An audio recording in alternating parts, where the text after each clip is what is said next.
What do you know? They were literally strip mining it. Go figure.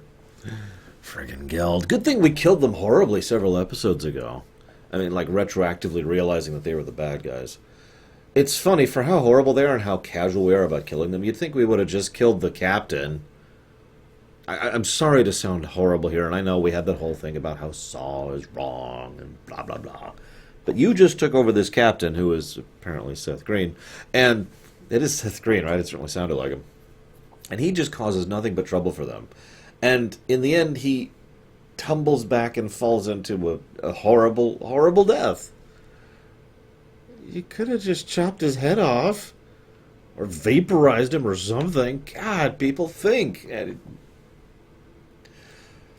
I'm sorry, it just frustrates me because they could have had the thing completely under control, but not only did they, like, they could have been, like, stunned as soon as they see him, or knock him out, but instead they pick him up like, hey, what's going on? We're just going to chat with you normally for a bit, and he has a chance to send out the distress signal, which causes all the problems of the issue.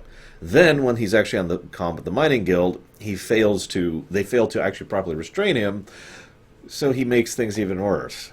And then he nearly blows up the crawler. At least they fixed that one by, once again, him dying horribly. This really is a D&D group. Oh my god. All right, roll strength to see if you're capable of holding him. Oh, I actually got a 6. That's funny. Yeah, he gets out and he says something.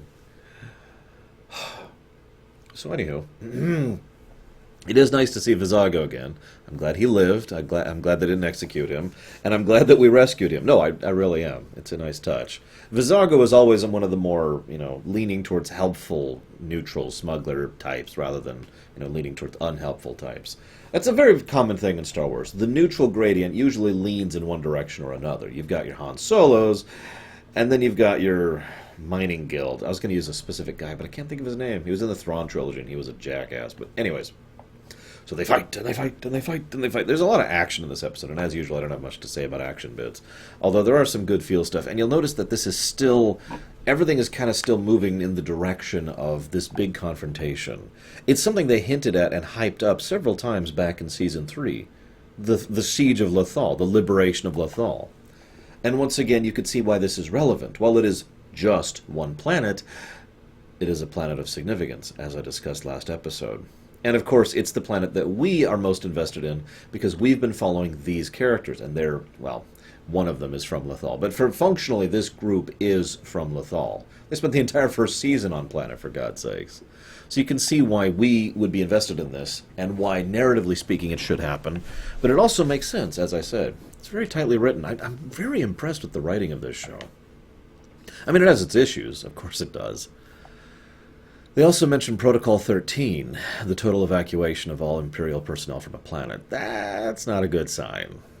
I'm pretty sure we'll see what happens with that. And then, so then the Imperials come to the crawler, and they try to go with the bluff option. And I'm just sitting here thinking, I don't think that has ever worked in this history of this show. And it does. For the first time ever, they actually successfully bluff the Imperials. Good job, Vizago. And then, of course, we got to get back to basics. All right, Ezra, back in the shaft. Give him a few more years, he won't be able to do that anymore.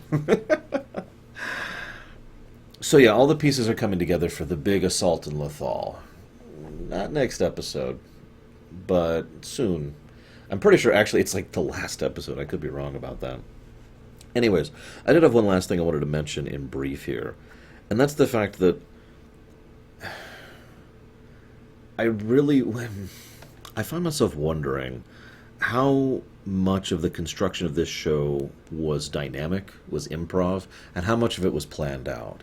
There are tremendous signs of both, and we know that at least some of it was adjusted in order to accommodate other written works and other films and games and all that fun stuff that was coming out at the time.